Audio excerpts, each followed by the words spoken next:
দৈনন্দিন জীবনে আমাদের প্রায় সব ধরনের ডাটার প্রয়োজন হয়। কম্পিউটার ডাটাবেজের জন্য আমরা খুব সহজে নির্বিঘ্নে তথ্যের ব্যবহার করতে পারি। আজকে আমরা জানব হিস্টোরি অফ ডাটাবেজ। কম্পিউটার যুগের অনেক আগে থেকেই ডাটাবেজ ব্যবহার করা হতো। স্লিপ ম্যানেজমেন্ট, ক্যাটালগ এবং পণ্যের ইনভেন্টরিও ডাটাবেজ কম্পিউটার ডাটাবেজকে স্বয়ংক্রিয় হতে অ্যালাউ করে। শুরু থেকে কম্পিউটার ডাটাবেজগুলো একটি ফ্ল্যাট মডেল অনুসরণ করত, যা ছিল রেকর্ডের একটি ধারাবাহিক তালিকা।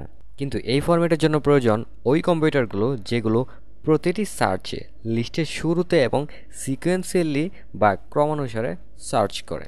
এই রেকর্ডের লার্জ ভলিউম সার্চ করা ছিল একটি স্লো ওয়ে।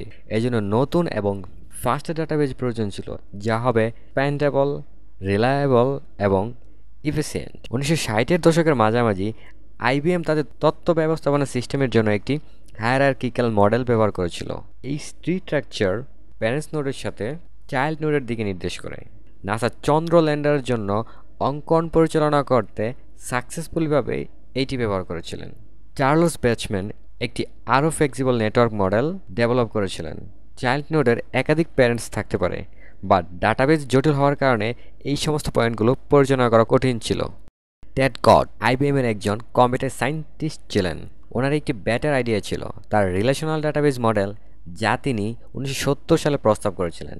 সেখানে মেনটেন করার জন্য কোনো পয়েন্টার ছিল না, কারণ টেবিলগুলো কেবলমাত্র ডাটা ফিল্ডের সাথে ম্যাচিংয়ের মাধ্যমে কানেক্টেড থাকে, যা সহজে ডাটা অ্যাক্সেস, মার্জ এবং চেঞ্জ করা ইজিয়ার করে তুলবে।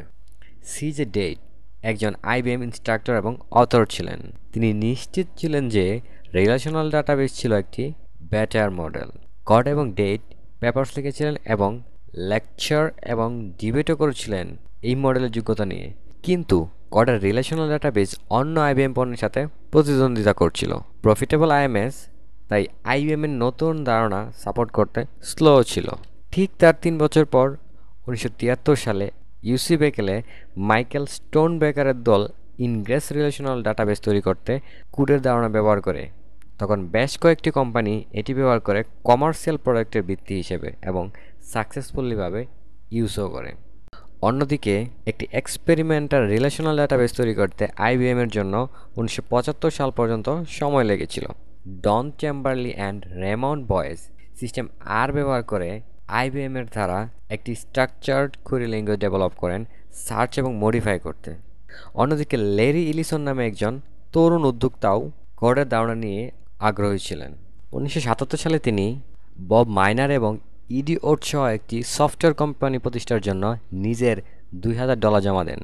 তাদের মিশন ছিল আইবিএমের সিস্টেম আর এর সাথে সামঞ্জস্যপূর্ণ রেখে ডেভেলপ এবং প্রথম কমার্শিয়ালি সেল করবে।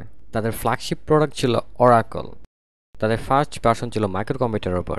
কিন্তু 1983 সাল নাগাদ কোম্পানিটি আইবিএম পিসি এবং মেইন ফ্রেম সহ আরও অনেক কম্পিউটার সিস্টেম রান করার জন্য রিরাইট করেছিল। সে সাথে অরাকল দ্রুত প্রফিটেবল হয়ে ওঠে। ফাইনালি 1983 সালে আইবিএম একটি পূর্ণাঙ্গ কমার্শিয়াল রিলেশনাল ডাটাবেজ রিলিজড করে। কিন্তু ততক্ষণে আইবিএমের মাইক্রো কম্পিউটার বাজার ডমিনেট করতে অনেক দেরি হয়ে গেছে, এবং ইতিমধ্যে ওরাকল আইবিএমের গ্রাহকের কাছে তাদের পণ্যটি সেলও করেছিল। ওরাকল টেড কোডের কনসেপ্টটি প্রথম দিকেই গ্রহণ করেছিল, যখন তার নিয়োগকর্তা আইবিএম করেনি। আর তখনই ওরাকল ওয়ার্ল্ডের লার্জেস্ট সফটওয়্যার কোম্পানিগুলোর একটি হয়ে ওঠে।